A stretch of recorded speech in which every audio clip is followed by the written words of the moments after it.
बिस्मिल्लाहिर्रहमानिर्रहीम। तमाम members Lahore high court bar association को हम अपनी बार एसोसिएशन के लेक्चर्स कमेटी के 68वें 68th लेक्चर के अंदर खुश आमदीद कहते हैं। हमने थ्रू आउट, जैसे कि आपको पॉइंट आउट किया, अभी हमारे आखिरी लेक्चर्स के अंदर है, प्रॉब्ली आज आखिरी लेक्चर है। पॉइंट आउट ये आपको किया कि हमेशा प्रैक्टिकल चीज़ों के ऊपर हमने एम्फसाइज़ करने की कोशिश की है, और सबसे ज़्यादा प्रैक्टिकल चीज़ एक वकील के लिए 2 लेवल्स के ऊपर ये आज का टॉपिक प्रैक्टिकल है। एक तो ये कि जी नॉलेज और क्लाइंट को एडवाइस करने के लिए कि इनकम के ऊपर कौन कौन से टैक्सेस लेवी होते हैं। दूसरा, उम्मीद है कि हम सब भी टैक्स पेयर्स हैं, और चूँकि हम टैक्स पेयर्स हैं तो अपनी सैलरी, खैर हमारी सैलरी तो वैसे कम दोस्तों की होती है पर प्राइवेट प्रैक्टिस में ही होते हैं, मगर किस नौयत के एक्चुअली टैक्सेस हैं और उसके साथ कैसे डील विद करना है, वो वाला टॉपिक भी है। हमारी खुशकिस्मती है कि हमारे दरमियान एक लीडिंग प्रैक्टिशनर टेक्स्ट बार के हमारे भाई नौमान याहिया साहब मौजूद हैं। 1998 से एक्चुअली प्रैक्टिस में मौजूद हैं। एडवोकेट हाई कोर्ट है, हमारे बार के मेंबर भी हैं, नौमान लॉ एसोसिएट्स के नाम से प्रैक्टिस भी करते हैं, और वकला की सियासत के अंदर एक लीडिंग नाम भी हैं। General secretary Lahore tax bar association रहे हैं, वाइस प्रेसिडेंट पिछले साल लाहौर टैक्स बार एसोसिएशन रहे हैं। मगर इनका तुर्रा इम्तियाज़, जैसे कि हम हमेशा पॉइंट आउट करते हैं, उनका ये है कि एक लीडिंग प्रोफेशनल लॉयर हैं और अपने सब्जेक्ट को बहुत अच्छे तरीके से जानते हैं।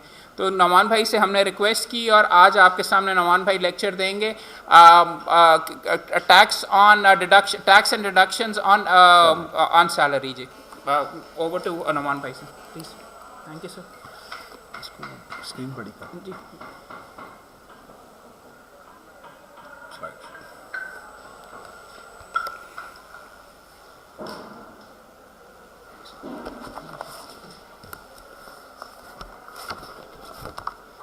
औज़ुबिल्लाहिस्समीउल अलीम मिनश्शैतानिर्रजीम बिस्मिल्लाहिर्रहमानिर्रहीम रब्बिश्रह ली सदरी व यस्सिर ली अमरी वहलुल उक़दतम मिन लिसानी यफ़क़हू क़ौली। बहुत शुक्रिया सेक्रेटरी साहब ने मेरे बारे में जो बताया, लेकिन जो अहम बात थी वो मैं समझता हूँ इन्होंने जान के नहीं बताई कि मैं इनका शागिर्द भी रह चुका हूँ। यूनिवर्सिटी लॉ कॉलेज में मेरी खुशबख्ती है कि एक ही साल इन्होंने गालबन पढ़ाया था, और मैं उन 2-3 साल पढ़ाया, सॉरी, जिस पहला साल जो था उसमें मैं इनसे पढ़ता रहा हूँ। ये एक चीज़ थी जो कि मेरे ख्याल में आप दोस्तों को मालूम नहीं होगी और इन्होंने बताई नहीं, लेकिन मैं समझता हूँ बतौर शागिर्द मेरी जिम्मेदारी थी कि मैं ज़रूर बताता। उन्होंने ये कह देना था फिर उस्ताद ही पढ़ाए लेक्चर थे, शागिर्द तो नहीं सीखना, लेकिन नेट टैक्स के अंदर मैं इनको अपना उस्ताद मानता हूँ। नहीं कोई ऐसी बात हमारे सीनियर। दूसरा ये है कि आप मेंबर्स का बेहद मशहूर हूँ कि आप तशरीफ़ लाए, और लाहौर हाई कोर्ट बार ने मुझे इतनी इज़्ज़त दी, इतनी ऑनर दी कि मैं यहाँ पे आऊँ और आपके साथ, दोस्तों के साथ व्यूज़ अपने शेयर करूँ। तो आगाज़ करते हैं, और इससे पहले मैं 1-2 जगहों पे लेक्चर दे चुका हूँ, लेकिन सीनियर वकला और मेंबर्स के सामने मेरा ये जो है पहला एक्सपीरियंस है। तो अगर कोई मेरे से किसी भी किस्म की कमी कोताही हो जाए तो आप प्लीज़ मुझे माफ़ कर दीजिएगा, और अगर आप दोस्तों के सवाल हों तो उनको बिल्कुल मुझे बहुत खुशी होगी, लेकिन हम ये लेक्चर ख़त्म करने के बाद इंशाल्लाह आपके तमाम सवालात के जो भी होंगे जवाब देंगे। आज जैसे सेक्रेटरी साहब ने बताया, अहमद क़य्यूम साहब ने, कि है ये टैक्सेस लेविड ऑन सैलरी, तो इसके हवाले से मैं आपको थोड़ा सा बताने की कोशिश करूँगा कि इसका क्या तरीक़ाकार है और ये किस तरह होगा और इस पर इसके टैक्सेस किस तरह होते हैं। ये हमारा एक है वर्कशॉप प्लान है जिसमें हम आपको थोड़ा सा नेक्स्ट नहीं आ रहा आगे ज़्यादा ही होगा, बहुत आगे चला, ठीक है मैं निकाल देता हूँ, स्किप करके कर रहा हूँ इससे आगे। खुद ही आ जाता। इसमें जो आज हम सैलरी पे कवर करेंगे, इसकी मैंने थोड़ी सी इन्फॉर्मेशन आप दोस्तों के लिए बनाई है। एक तो हम general understanding on salary under the income tax ordinance देखेंगे, इसकी जनरल हम देखें जनरली क्या चीज़ होती है। Overview of the important sections of the ordinance relevant to the salary taxation आ जाएंगी। फिर उसके बाद आ जाएगा इनकम टैक्स रूल्स जो कि सैलरी के साथ सैलरी को करते हैं, सैलरी के लिए साथ सैलरी पे जो इम्पेक्ट डालते हैं, और सैलरी इनकम की कंपोनेंट्स ऑफ सैलरी आ जाएंगी, taxation of each component of salary आ जाएगी। इसके बाद है एंड में आ जाएगी exemption tax credit rebates available to the salary tax payer. ये हमारा आज का जो लेक्चर है, आज का टॉपिक है, सैलरी की ओवरव्यू मैंने दे दिया, हमने जो ये कवर करना है। इसके साथ हम करेंगे कंपटीशन ऑफ टैक्सेबल सैलरी 2015 की या 2016 की। आप 200 के इल्म में है कि डेट तारीख अभी तक बढ़ा दी गई है इनकम टैक्स रिटर्न्स की, और 2015 की रिटर्न की टैक्स की कंपटीशन करनी होगी, वो हम उसके साथ डिस्कस कर लेंगे। वेल्थ स्टेटमेंट और रिकन्सिलेशन स्टेटमेंट जो है, इसकी जो है प्रेपरेशन, उसका तरीकाकार क्या होगा, income tax return, wealth statement, reconciliation statement, manual और ई फाइलिंग प्रेपरेशन के बारे में थोड़ा सा मैं आपको बता दूंगा, और प्रैक्टिकल एग्जांपल्स भी जो है हमने इसके लिए आपके लिए बनाई हुई हैं, ताकि आपको आसानी हो जाएगी कि सैलरीड पर्सन की जब आप रिटर्न बनाते हैं तो उसमें कोई जो एग्जांपल्स आ जाएंगी वो आपको आसानी हो जाएगी इलस्ट्रेशंस के साथ उन इस इश्यूज़ को समझने के लिए। सबसे पहले सेक्शन 2 किसी भी टैक्स का, किसी भी ऑर्डिनेंस या एक्ट का सबसे अहम होता है, जो कि डेफिनेशन को डील करता है। तो सेक्शन 2 सब सेक्शन 20 जो है उसमें इनकम टैक्स ऑर्डिनेंस में दिया गया है मींस, सैलरी का डेफिनेशन दी गई है, means an individual engage in employment. Simple सी डेफिनेशन है जो कि अब मेरे ख्याल में आप जैसे सीनियर्स को तो बताने की इतनी खास ज़रूरत नहीं है, लेकिन ये है कि एम्प्लॉयमेंट में जो भी होगा वो उसकी आ जाएगी। और एम्प्लॉयर की भी साथ इस तरह सेक्शन 2 सब सेक्शन 21 में दी गई है स्टेटमेंट, अपना डेफिनेशन दी गई है, means any person who engage and remunerate an employ. जो शख्स किसी भी मालिक किसी भी शख्स को और उस अपने एंगेज करता है उसकी सर्विसेज लेने के लिए, और उसको एम्प्लॉयर कहते हैं जी। हमारे जो अगर लॉ फर्म के अंदर हमने एसोसिएट्स रखे हुए हैं वो भी इसमें नहीं आएंगे? इसी में एम्प्लॉयमेंट में ही आएंगे जी, क्योंकि अगर आप उनको सैलरी दे रहे हैं तो 2 किस्म के हैं। एक तो ये है कि आप उनसे आपने इनसे कोई काम करवाते हैं, तो अगर उनको आप सिर्फ एक स्पेसिफिक काम के लिए फ़ीस देते हैं तो वो तो आपकी services कहलाएंगी।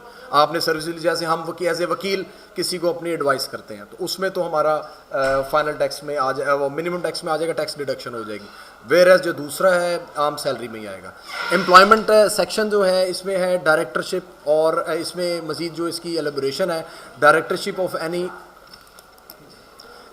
any other office involved in the management of the company, position entitled to hold to a fixed or ascertainable remuneration, holding or acting any public office। ये जो चीज़ें हैं ये आगे सेक्शन 21 सेक्शन 2 सब सेक्शन 22 में इसकी मज़ीद जो है इसको क्लियर करती हैं कि इसमें और कौन कौन से लोग जो आ जाते हैं।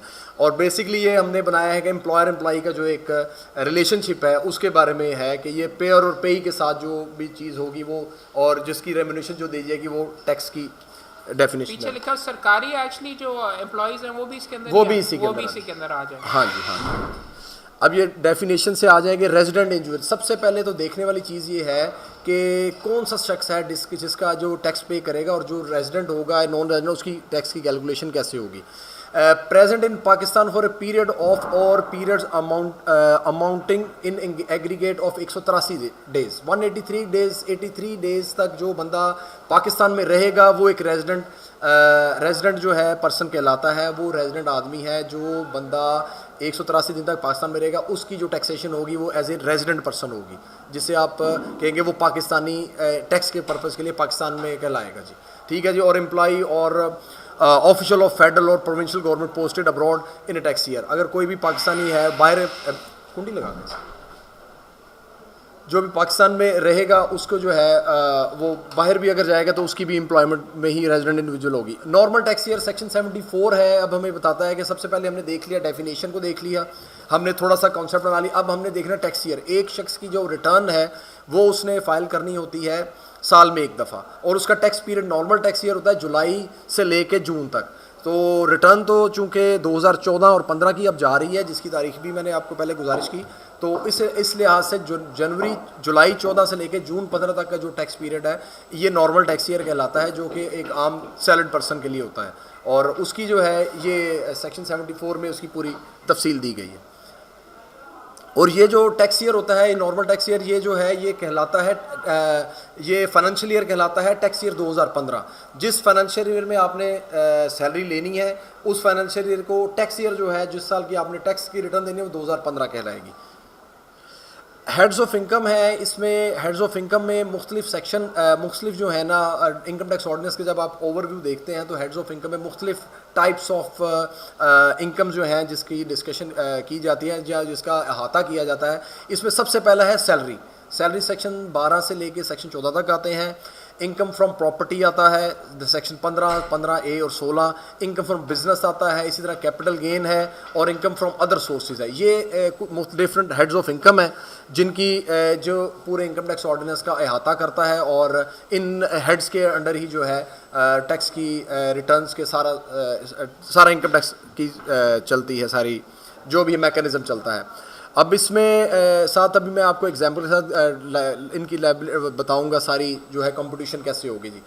अच्छा, एक चीज़ देखने वाली है कि टोटल इनकम और टैक्सेबल इनकम में कुछ फ़र्क होता है। टोटल इनकम और टैक्सेबल में इनकम में फ़र्क को जाहिर करने के लिए, बताने के लिए मैंने थोड़ी सी इसमें आपको दिखाता हूँ। हाँ जी, सेक्शन 10 है, टोटल इनकम कहता है total income of a person of a tax year shall be a sum of a person income under the head of income of a year or person income exempt from tax. अब ये इसमें दो किस्म की आमदनी आ जाती हैं। एक तो वो है जो कि टैक्सेबल आमदनी है, टैक्सेबल आमदनी के साथ साथ जो है आपकी एग्जेम्प्ट आमदनी है, ये आपकी टोटल इनकम आती है। और टैक्सेबल इनकम जो है वो टैक्सेबल इनकम में वो वाली आमदनी आएगी जो जिस पे आपने टैक्स देना है। आपकी एग्जेम्प्ट आमदनी को निकाल दिया जाएगा और आपकी सिर्फ टैक्सेबल आमदनी जो है उसको जो है आप पर्टिकुलरली उस पर टैक्स होगा। जो एग्जेम्पशन निकल जाएंगी उसके बाद सिर्फ आपका टैक्सेबल आमदनी पे आपने टैक्स देना है। ये है टोटल एग्जेम्प्ट। जैसे ये आपकी पेंशन इनकम है, एग्जेम्प्ट होती है। हाँ जी, एग्रीकल्चर इनकम है, अगर आपकी आप उस पर प्रोविंशियल टैक्स दे रहे हैं तो आपकी आमदनी टैक्स है, क्योंकि कॉन्स्टिट्यूशन में आप एग्रीकल्चर इनकम को फेडरेशन प्रोविंशियल सब्जेक्ट है, आप उस पर टैक्स नहीं कर सकते। अब ये एक इसकी मैंने एक छोटा सा एग्जांपल बनाई है कि एक आदमी है, उसकी मुख्तलिफ किस्म की बिज़नेस है और उसकी ग्रॉस आप देखेंगे तो आपको अंदाज़ा हो जाएगा। ये है एक हेड ऑफ इनकम में बनाया हमने। सैलरी है इस शख्स की जो है वो 15 लाख रुपए सैलरी है। इसके बाद अलाउंसेस डिडक्शन एग्जेम्पशन जो है 1,36,364 रुपये हैं। रिमेनिंग जो है नेट रह जाएगी 13,63,000 जो भी आमदनी 636।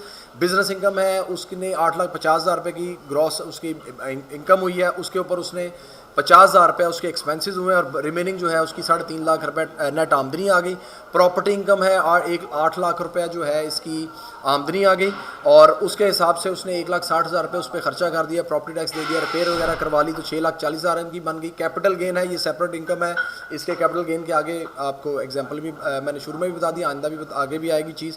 और अदर सोर्स इनकम है। अदर सोर्स इनकम में अगर कोई उसने किसी किस्म की कोई अर्निंग आई होगी अपार्ट फ्रॉम बिजनेस तो वो भी आपकी आ गई, उसमें खर्चा हुआ। इस तरह इस शख्स की जो है आमदनी 25,23,636 रुपये बन गई और इसमें से ज़कात निकाल देंगे। ज़कात निकालने के बाद जो आमदनी बनी ये इनकी टोटल और टैक्सेबल इनकम बनी, ये इनकी नेक्स्ट टैक्सेबल इनकम बनेगी। वैसे अगर आप ऐड करेंगे तो शायद ये ज़्यादा बनेगी, लेकिन यकीनन ज़्यादा बनेगी क्योंकि ये हमारे एक्सपेंसेस हमने निकाल दी। डिडक्शंस किस नौइयत की होती हैं जी इसमें? आपने ये जो बीच में दिखा अभी वो आते ही आगे ये तो ये है ना जो इसमें है, इसमें तो बिजनेसमैन है, अपना रेंट दे रहा है, बिजली का बिल दे रहा है, सैलरी दे रहा है, ये वो वाली डिडक्शंस है।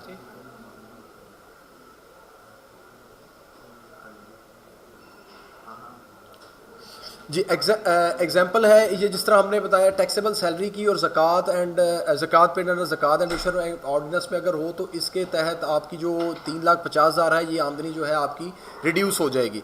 टैक्सेबल सैलरी एक शख्स की 3,50,000 है, उसमें एग्जम्पशन कोई नहीं मुझसे मिलेगी, लेकिन अगर उसने ज़कात पे की होगी तो ज़कात पे जो भी रकम उसने पे की होगी वो आपकी डिडक्शन हो जाएगी और उसके बाद आपका टैक्सेबल इनकम पर निकल आएगी। ये होता है टोटल इनकम और टैक्सेबल इनकम में एक एग्जाम्पल से कोशिश की है जिसको समझाने की।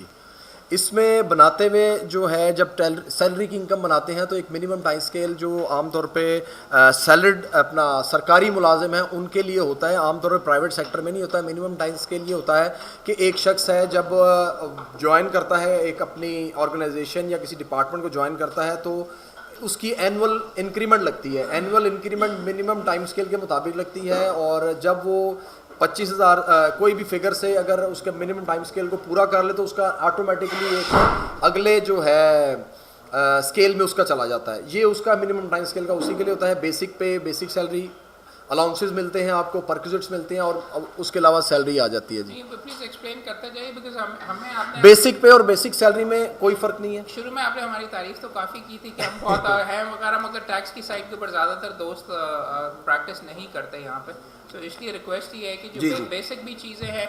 हाँ जी, ये अभी अलाउंसेस अभी आगे आएगा, लेकिन ये है कि अलाउंसेस और पर्क्स में ये है कि अलाउंसेस जो हैं कि जो कि आपको सैलरी के साथ आपको मुख्तलिफ अलाउंसेस दिए जाते हैं, यूटिलिटी अलाउंस है, कॉस्ट ऑफ लिविंग अलाउंस है, ये अलाउंसेस जो हैं ये भी होते तो टैक्सेबल हैं, जिसके आगे पूरी सेक्शन 12-13 में सारी एक्सप्लेन किया हुआ है। और साथ इसके जो परक्विजिट्स हैं जो कि आपको सैलरी के साथ दिए जाते हैं, उनकी भी एग्जेम्पशन और टैक्स के बारे में भी आगे बताया जाएगा। ये है सैलरी की कंपोनेंट्स में सबसे अहम है, सेक्शन 12 है, salary received is chargeable to tax under the head salary. इसमें सेक्शन 12(1)(2) में इसकी पूरी जो है तफसीलात दी गई हैं। और salary means any amount received by an employ from an employment whether of a revenue और कैपिटल नेचर। किसी भी किस्म की जो है जिस शख्स को सैलरी दी जाती है या उसको रेम्यूनरेशन दी जाती है, कैपिटल इन काइंड भी हो सकती है कि अगर आप सैलरी के अगेंस्ट उसको कोई इन काइंड में कोई चीज़ दे दें तो वो भी सैलरी ही की कंसिडर की जाएगी, उसकी वैल्यू डिटरमिन कर ली जाएगी, या जो कैश की सूरत में होगी वो तो हाँ जाएगी। इसमें अब पे में जो है, जिस तरह अभी सेक्रेटरी साहब फरमा रहे थे कि आप हमें बता दें ये वेजेस वगैरह क्या आ जाती हैं। अब साथ सेक्शन 12(2)(a) में इसकी तमाम पर्स के साथ साथ इसकी ये भी लिखा हुआ है कि कौन, ये भी हम आपके लिए लिख लिया है ताकि आपको पता चल जाए कि सैलरी में कौन कौन से हेड हैं जो टैक्सेबल है और एग्जेम्प्ट हैं।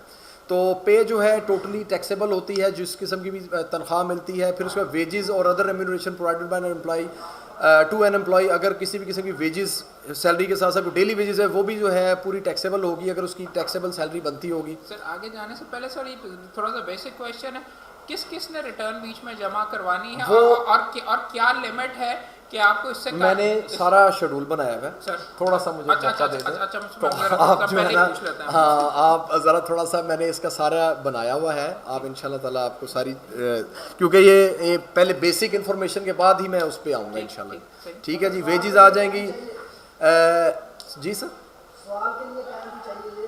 हाँ सवाल और जवाब के लिए मैंने पूरा टाइम दूंगा आपको, आप ज़रा ये ख़त्म हो ले लेक्चर तो फिर उसके बाद आप बताएं। पे इन लीव ऑफ लीव आ जाएगी, अगर आपको छुट्टियों पे हैं उसके अलावा उस दौरान भी अगर आपको कोई लीव पे मिल रही है वो भी आपकी टैक्सेबल होगी। ओवर टाइम भी इसी तरह टैक्सेबल होगा। बोनस आपको कोई साल के अंदर मिलता है वो भी टैक्सेबल होगा। कमीशन आपको मिल रही है, आप सैलरी किसी जगह पे कर रहे हैं, किसी मार्केटिंग फर्म में हैं आप, अगर आप सैलरी के साथ साथ आपको कमीशन मिल रही है वो भी टैक्सेबल हो जाएगी। फ़ी अगर आपको किसी किस्म की साथ सैलरी के साथ दी जा रही है कि अगर आप सैलरी के साथ आप डॉक्टर हैं, आपको मंथली सैलरी भी मिल रही है, साथ आपने एज ए कंसल्टेंट उनके पास ही काम कर रहे हैं, उसकी कोई फ़ी में कोई शेयर है वो भी आपकी टैक्सेबल होगी। और वर्किंग कंडीशन पे जो है सप्लीमेंट्स सच एज अनप्लेजेंट और डेंजरस वर्किंग कंडीशन में अगर आपको स्पेशल पेमेंट की जाती है, पैसे दिए जाते हैं, वो भी सारी आपकी टोटली टैक्सेबल होंगी। ये है मोहम्मद अकरम, एम्प्लॉई हैं डोहा एंटरप्राइजेज़ में, और उन्होंने जो है उनको ये फॉलोइंग ये चीज़ें मिली हैं। इसमें देखने दे, अभी हम देखेंगे कि इनको कौन कौन सी टैक्सेबल बनती हैं। 8,50,000 इनकी बेसिक सैलरी है, बोनस इन्हें 50,000 मिला, सेल्स पे कमीशन मिली, फ़ी पेड मिली जो इनको मिली, लीव पे मिली, मोटरसाइकिल गिफ्ट की एम्प्लॉयर ने एम्प्लॉई को, और ज़कात इन्होंने अपनी 18,000 पे की। इसमें जो है अब इसकी कंपटीशन करेंगे तो उसमें आपको पता चल जाएगा कौन कौन सी चीज़ें एग्जेम्प्ट हैं। बेसिक पे जो 8,50,000 है पूरी की पूरी टैक्सेबल होगी। बोनस जो है बोनस पूरा टैक्सेबल है। इसी तरह सेल्स कमीशन है, फ़ी पे जो आपको पी गई है वो भी आपकी जो है पूरी की पूरी टैक्सेबल होगी। लीव पे भी सारे पे टैक्स है, और इस तरह मोटरसाइकिल जो आपको गिफ्ट की गई उसकी जो वैल्यू थी वो भी आपकी टैक्सेबल बने। इस तरह ये आपकी टोटल टैक्सेबल आमदनी बनी। और एक ऐसा हेड है जो कि ज़कात का है जो आपकी आमदनी में से निकल जाएगा, उसके बाद जो है आपकी टैक्सेबल सैलरी बन जाएगी। मोटरसाइकिल आपकी आमदनी का कंसीडर होगा? जी सर, ये अगर गिफ्ट करेगा वो, मैं एक जगह पे एम्प्लॉई हूँ, तनख्वाह ले रहा हूँ, साथ मुझे गिफ्ट की जाती है, मैं कंपनी के वो मेरी हो जाएगी ना, इसलिए वो सारी की सारी taxable.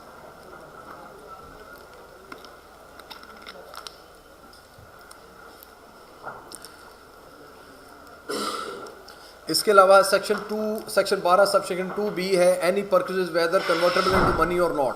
Definition defined in section 13 में इसको किया हुआ है, जिसकी पर्स की अभी हम बात करेंगे। जो अगर कोई भी ऐसा सहूलत है जो कि एम्प्लॉयर की तरफ से एम्प्लॉय को दी जा रही है वो कन्वर्ट हो सके या ना, वो भी जो सारी की सारी टैक्सेबल होगी। इसके बाद आ जाएंगी ये जो अलाउंसेस हैं जिनकी भी सेक्रेटरी साहब पहले बात फरमा रहे थे, तो ये जितने भी अलाउंसेस हैं इसमें जाए कॉस्ट ऑफ लिविंग अलाउंस आ जाएगा। अगर आपके रहने के जो भी अलाउंसेस सरकारी तौर पे अमूमन दिए जाते हैं, सरकारी इदारों में दिए जाते हैं, वो सारे के सारे टैक्सेबल होंगे।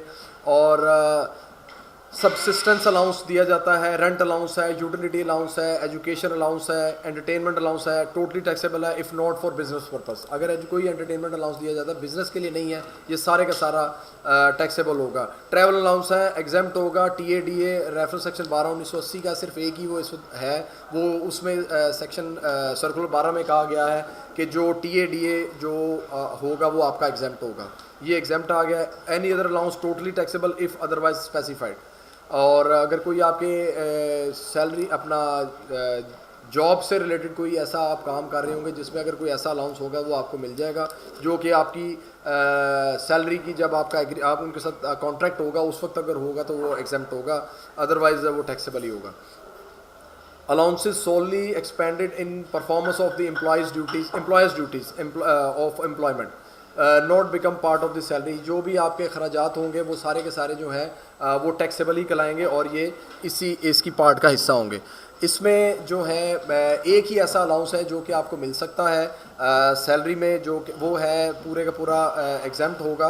अगर आपका कोई है सेक्शन क्लॉज 139 पार्ट में जो सेकंड शेड्यूल है, ये होगा fully exempt if in accordance with the terms of employment. जो मेडिकल अलाउंस है सिर्फ उसी का ही मिलेगा। अगर आप किसी जगह पे अभी किसी अपने एज ए कंसल्टेंट किसी अपने क्लाइंट की रिटर्न बनाते हैं और वो कहता है कि मैंने अगर मेरा इस साल में 2 लाख या 3 लाख रुपए का मैंने अपना कोई इलाज करवाया, उस इलाज मुआवजे का अगर आपका उनके साथ कॉन्ट्रैक्ट हुआ होगा तो वो तो आपको उसमें लिखा होगा कि जी आपके जितने भी आपकी जो ट्रीटमेंट होगा मेडिकल ट्रीटमेंट कंपनी की जिम्मेदारी होगी, तो उस सिलसिला में तो वो एग्जेम्प्ट होगा। अगर लिखा नहीं होगा तो वो सारे का सारा टैक्सेबल होगा। और इस सिलसिले में आम तौर पे होता है कि मेडिकल अलाउंस 10% के करीब जो ये नीचे लिखा हुआ है वो दिया जाता है। और जो हमारा ये सिस्टम है जिसमें एग्जेम्पशन मिलनी है, अगर उसका एंटीएन होगा हॉस्पिटल का या क्लिनिक का तो फिर उसको आपको मिलेगी, उसकी एग्जेम्पशन मिलेगी जो डिपार्टमेंट है। यूजुअली जिनके टैग एंटीएन नहीं होते उनकी आप रीइंबर्समेंट नहीं की जाती, और रीइंबर्समेंट हो जाएगी मेडिकल ट्रीटमेंट की तो फिर ही आपका एग्जेम्प्ट होगा, अदरवाइज टैक्सेबल होगा जी।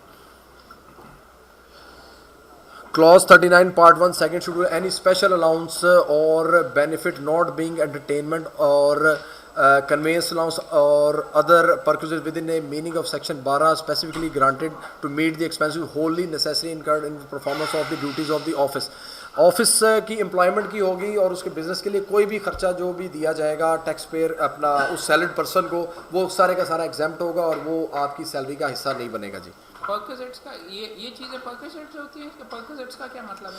परक्विजिट्स हो गया ना, जो कि आप सैलरी के साथ आपको एक सहूलतें हैं मुख्तलिफ किस्म की, हाउस रेंट अलाउंस है, ये भी आपका परक्विजिट्स है। अलाउंस और परक्विजिट एक ही चीज़ है? आप इसको असल में आप इसको एक ही कह सकते हैं, क्योंकि ये उन्होंने जो आमतौर पर सैलरीड पर्सन सरकारी इदारों में ये इनको दिया जाता है ताकि मुख्तलिफ एग्जेम्पशनें पहले मिला करती थी। अभी भी देखें कि सैलरीड पर्सन जो सरकारी होते हैं उनकी बेसिक पे थोड़ी होती है, लेकिन अलाउंसेस को मुख्तलिफ हेड में डाल के उस बंदे को जो है उसकी सैलरी को बढ़ाया जाता है ताकि उसकी एक ग्रॉस सैलरी उसकी बढ़ जाए और उसको कोई बेनिफिट मिल जाए उसकी तनख्वाह का। मैं अगर मोबाइल दे देता हूँ अपना इसको यूज़ करने के लिए, बिजनेस यूज़ के लिए, तो वो पर्क्स में आएगा?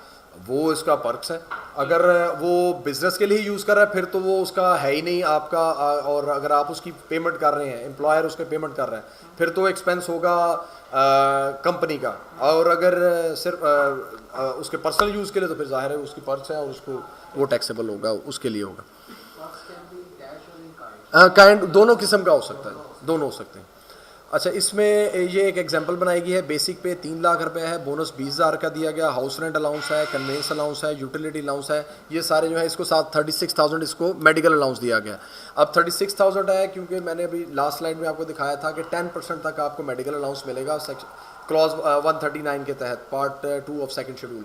तो इसमें जो है बेसिक पे बोनस वगैरह सारे टैक्सेबल होंगे। ये आप नीचे देखेंगे मेडिकल अलाउंस है 36,000 रुपये का, 36,000 है क्योंकि बेसिक पे उसकी 30,000 है और बेसिक को ही पैरामीटर बना के आपने उसके अलाउंसेस की बाकी जो अलाउंसेस हैं उसको बनाना होता है। तो 36,000 में से 30,000 एग्जाम्प्ट हो जाएगा, 6,000 रुपये जो है बाकी टैक्सेबल बन जाएगा। इस तरह इसकी टोटल आमदनी बनी 5,48,000, वेयर एज एग्जाम्प्ट निकलने के बाद 5,18,000 रुपये इसकी टैक्सेबल आमदनी बनेगी। और ये इसकी टैक्सेबल आमदनी, अगर कोई ज़कात होती है तो ज़कात निकाल के उसकी नीचे मज़ीद रिड्यूस हो जाती है आमदनी। मुझे समझते हैं सर, आपने उसके अंदर कैसे किया है ये जो मेडिकल अलाउंस का, मेडिकल अलाउंस 10% मिलेगा ना, अगर आपको medical hospital maximum 10% of basic पे एग्जाम्पशन होगी और उसमें से माइनस होकर 6000 पीछे। हाँ जी, हाँ जी, जी और पीछे हो, ठीक होगा सर। इसके बाद है section 12 two D the amount of any expenditure incurred by an employee that is paid or reimbursed by the employer other than expenditure incurred on behalf of the employer or on in the performance of the employee's duties। ये जो है अगर कोई actual reimbursement हुई है, अगर मिसाल है कोई बैंकर है वो अपने किसी क्लाइंट के लिए कोई ख़र्चा करता है, उसके किसी भी मिसाल है कोई बर्थडे के पर जाके उसको कोई केक देता है, उसको कोई ख़र्चा करता है, या वो अपने क्लाइंट को बाहर लेके जाता है, उसकी एंटरटेनमेंट करता है, वो एक्चुअल रीइंबर्समेंट हो जाएगी, तो वो जो है उसकी सैलरी का हिस्सा नहीं बनेगी। सर हमारे जो एसोसिएट्स हैं वो दफ्तर आने के लिए जो उनका पेट्रोल खर्च होता है वो डिडक्ट कर सकते हैं? वो मैं आपको बाद में बताऊंगा। ये आप मेरे से बाद में मशवरा ले लीजिएगा।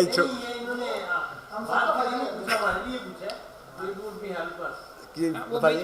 हमारे जो एसोसिएट्स हैं जी जी, ये आपका एक्सपेंस है। अगर देखें आप अगर वो जो है आपका एम्प्लॉय खर्चा करके आता है, वो आपका जाती खर्चा होगा, लेकिन उसका सैलरी से उससे की वो अपनी जेब से खर्चा करके आ रहा है। खर्चा जो आप रीइंबर्स कर देंगे ना उससे वो रकम, वो पैसे रीइंबर्स कर देंगे ना वो डिडक्ट नहीं कर सकता एज एन एक्सपेंस? नहीं, वो रीइंबर्स वो नहीं होगा। हाँ, इनकम से डिडक्ट नहीं कर सकता। इनकम से डिडक्ट नहीं होगा। हाँ, तो आपको वैसे पे करना चाहिए सेठी साहब।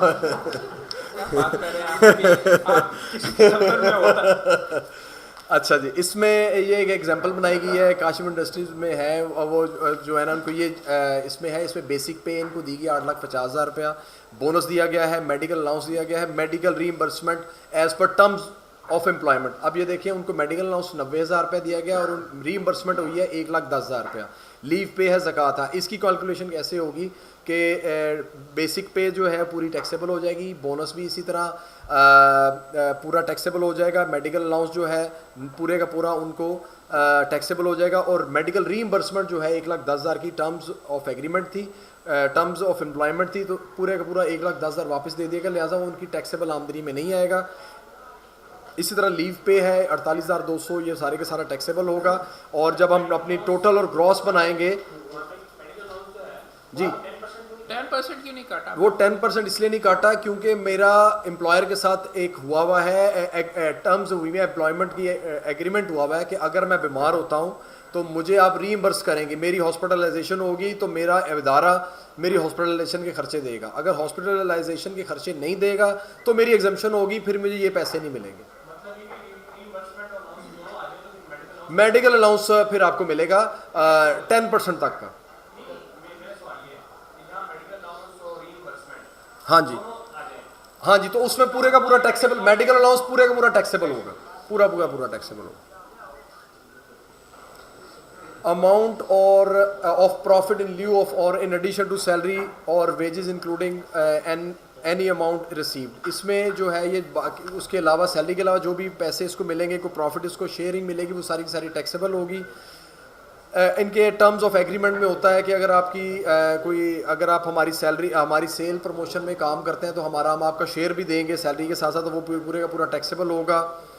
और उसके अलावा अगर कोई टर्मिनेशन हो जाती है, उस टर्मिनेशन के दौरान जो है अगर आपकी कोई हमारी डिफरेंट ट्रीटमेंट इसका आता है गोल्डन शेक हैंड की, अगर हम बात करें तो गोल्डन शेक हैंड में भी अगर आप सरकारी मुलाजम है और आपको टर्मिनेशन पे या गोल्डन शेक हैंड पे जो पेमेंट दी जाती है उसका सेपरेट ट्रीटमेंट है। पिछले 3 साल के ग्रॉस सैलरी को और ग्रॉस टैक्स को कैलकुलेट करके जो परसेंटेज बनती है उस परसेंटेज से उस रकम पे जो है सारा का सारा टैक्स लिया जाता है। Tax paid by the employer, ये जो ये है tax paid by the employer का मतलब ये है, हाँ जी, गोल्डन शेक हैंड में ये होता है कि पिछले 3 साल की जो कंसेक्टिव टैक्स ईयर की सैलरी होती है उसको क्लब किया जाता है, टोटल किया जाता है, और पिछले 3 साल के जो टैक्स दिया होता है उसको क्लब करके तकसीम करके जितने परसेंटेज बने तो वो उसका जो है उस परसेंटेज से गोल्डन शेक हैंड में जितने पैसे मिलते हैं उसकी टैक्सेशन की जाती है जी। ये सेपरेट ब्लॉक टैक्सेशन होती है जी। इसके बाद tax paid by the employer, इसका मतलब ये है कि जितना भी जो अगर एम्प्लॉयर है, अगर किसी एम्प्लॉई को तनख्वाह दे रहा है और वो टैक्सेबल सैलरी है जो कि टैक्सेबल होगी, उस पर टैक्स के डिडक्शन करने की जिम्मेदारी जो है वो टैक्स पेयर की हो, अपना एम्प्लॉयर की होगी। एम्प्लॉयर जो है टैक्स पेयर के बिहाफ पे पैसे जमा कराएगा और वो पैसे जो हैं वो एम्प्लॉयर के ही होंगे, एम्प्लॉई के होंगे, एम्प्लॉई की डिडक्शन होगी।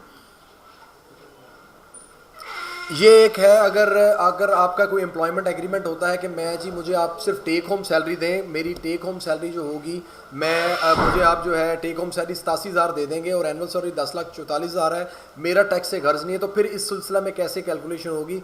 इस सिलसिला में भी डिफरेंस ऑफ टैक्स जो है टैक्स पेयर को पे करना पड़ेगा। और वो ऐसे है कि मिसाल है कि मेरी अगर एनुअल सैलरी 87,000 के साथ 10,44,000 है, टैक्स बनता है 46,900, 46,900 जो है मेरा टैक्स जो है वो टैक्स पेयर काट लेगा और एम्प्लॉयर काट लेगा। उसके बाद जब मैं रिटर्न दूंगा तो मैं इसकी कैलकुलेशन बनाऊंगा, इससे आगे मैं कैलकुलेट करके देखूंगा कि मेरा जो डिफरेंस जो है वो ज़ीरो आना चाहिए नीचे। 46,000 है और डिफरेंस जब ज़ीरो होगा तो फिर उसके बाद वो बनेगी। उसमें यह है कि मैंने 10,90,900 किया, उस पर टैक्स बन गया 51,549, और जब मैंने 10,90,000 को और 10,95,000 को किया तो डिफरेंस आ रहा है इनको जब ऐड किया, अपना ऐड माइनस किया तो इसमें मेरा जो है डिफरेंस आ रहा है 46,000 का। इस तरह मैंने 10,95 के हिसाब से कैलकुलेशन की तो मेरा डिफरेंस आ रहा है 4,469 का।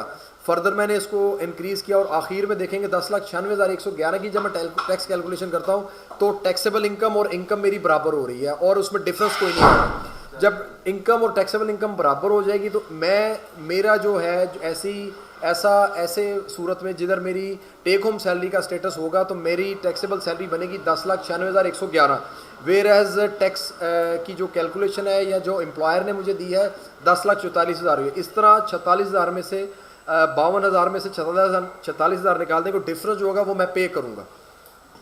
ये इसकी टैक्स कैलकुलेशन होती है जी। ये आगे ना एक्चुअल पेड और पेएबल में का इसका जो होगा वो आप पे करेंगे जी, डिफरेंस जो होगा। सेक्शन 13 इनकम टैक्स ऑर्डिनेंस में आ जाएगा वैल्यूएशन ऑफ परक्विजिट्स के, वो कौन कौन से ऐसे परक्विजिट्स हैं और उनकी वैल्यूएशन कैसे होगी जी। कैश अलाउंस सेक्शन 13(2) है, cash allowance and actual personal reimbursement do not fall under the head perquisite. Section 13(2) में इसका जिक्र किया गया है कि ये जो है परक्विजिट्स की डेफिनेशन में अगर आपको कैश अलाउंस कोई दिया जा रहा है कि जी आप वहाँ पे जाएं, जिसकी बात की आप कोर्ट में जाते हैं, आप कोई दिया जाता है जी आप वो काम कर रहे हैं, उसका अलाउंस है तो वो एग्जाम्प्ट भी होगा और वो टैक्सेबल सैलरी में नहीं आएगा। मोटर व्हीकल ये बड़ा अहम है, ये जो है हमारे जो क्लाइंट्स हैं वो आमतौर पर पूछते हैं गाड़ी के हवाले से कि आप हमें उसकी बताएं कि हम उसकी कैलकुलेशन कैसे करेंगे। ये है जी, इसमें सेक्शन 13 सब सेक्शन 3 में लिखा है motor vehicle provided to an employee wholly or partly for the private use the amount chargeable to tax shall be computed as per rule 5। ये इसके बाद आगे आ जाएगा जी। ये रूल 5 आ गया, कन्वेंस अलाउंस है। ये क्या सकता है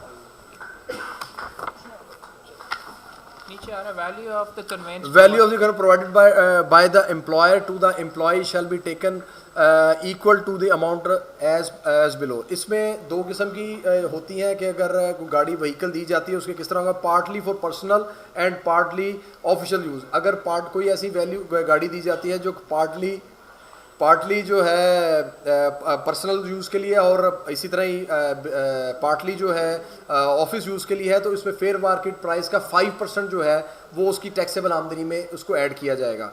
इसी तरह जो है अगर कोई व्हीकल दी जाती है और वो सिर्फ उसके पर्सनल यूज़ के लिए है तो ये पर्क्स ऐसा है कि उसकी टोटल वैल्यू जो मार्केट वैल्यू है गाड़ी की उसका 10% को कैलकुलेट करके उसकी टैक्सेबल आमदनी का हिस्सा बनाया जाएगा, क्योंकि एक ऐसी व्हीकल दी गई है जिससे वो अपना घर के इस्तेमाल में ला रहा है, तो उसके जो खर्चा होगा उस गाड़ी का, जो वैल्यू गाड़ी की बनेगी उसके मुताबिक उस वैल्यू का 10% जो है आप लेके आप उसकी टैक्सेबल आमदनी में इसको डालेंगे जी। ये एक सी पर्सनल यूज़ और पार्शल यूज़ की एग्जांपल बनी हुई है। बेसिक पे है 6 लाख रुपया और उस पर बोनस दिया गया 1 लाख रुपया। एक मोटर व्हीकल दी गई है जिसकी कॉस्ट जो है ये पर्सनल यूज़ के लिए 1 मिलियन है। ऐसी सूरत में उसकी वैल्यू का 10% जो है लिया जाएगा तो 1 लाख रुपये बनता है। इस तरह इस शख्स की आमदनी जो है एक लाख रुपये बढ़ा दी जाएगी। ये वो आप अदर सोर्सेज में डाल के आप इसकी आमदनी, इसकी टैक्सेबल आमदनी बनाएंगे 8 लाख रुपये। इसी तरह इस तरह जो पार्शल यूज़ है, कोई ऐसी गाड़ी जो एम्प्लॉय को देता है, जो आप घर में भी इस्तेमाल कर सकते हैं, ऑफिशियली भी इस्तेमाल कर सकते हैं, इस सूरत हाल में बेसिक पे जो होगी 6 लाख रुपया है, बोनस भी इस तरह 1 लाख रुपया है, ये सारा टैक्सेबल होगा। अब मोटर व्हीकल की कॉस्ट वही है, लेकिन ये पार्शली यूज़ हो रही है, लिहाजा इसकी जो टोटल है 50,000 रुपये लेके और इसकी आमदनी बनेगी, टैक्सेबल बनेगा 50,000 रुपये आ जाएगी वैल्यू, और 7.5 लाख रुपये बनेगी। मोटर व्हीकल की कॉस्ट क्या मतलब, इसको कहते हैं 10 लाख मैंने रुपए आपको ले रहे हैं? नहीं मैं गाड़ी की वैल्यू आप ले रहे हैं, वैल्यू ले रहे हैं कि मैंने कौन सी गाड़ी अपने एम्प्लॉय को दी हुई है, कि मैंने गाड़ी कितने लाख की गाड़ी है जो कि वो मेरा इस्तेमाल कर रहा है, उसकी गाड़ी की वैल्यू डिटरमिन करती है वैल्यू कि आप उस पे पेट्रोल कितना खर्च करते हैं, वो अलग है ना, पेट्रोल तो अलग हो जाएगा ना, कन्वेंस अलाउंस अलग होगा। ये है कि एम्प्लॉयर ने गाड़ी दी हुई है, एम्प्लॉयर ने गाड़ी अपने एम्प्लॉय को दी हुई है 10 लाख रुपए की, कि भाई आप मेरा काम कर रहे हैं, मेरे काम के लिए आप बाहर जाते हैं, मैं आपको गाड़ी दे रहा हूँ। अगर तो वो पार्शली होगी तो उसकी वैल्यू डिटरमिन की जाएगी, वैल्यू डिटरमिन करने के बाद जो है जो वैल्यू बनेगी उस पर आप टैक्स देंगे। वो नहीं, वो अलग है, वो एग्रीमेंट अलग होगा कि अगर आपको मिलनी है नहीं मिलनी। ये यहाँ पे हम एग्जांपल दे रहे हैं, मार्केट वैल्यू आप खुद डिटरमिन करेंगे ना। मैं अपने एम्प्लॉयर किसको आपको वैल्यू दूंगा ना, मेरी मार्केट वैल्यू की गाड़ी दी जाती है 12 लाख 10 लाख 15 लाख की, जितने की होगी उसको डिटरमिन किया जाएगा, और डिटरमिन करके फेयर मार्केट वैल्यू जो होगी उसके हिसाब से आप उसकी 5% 10% देंगे।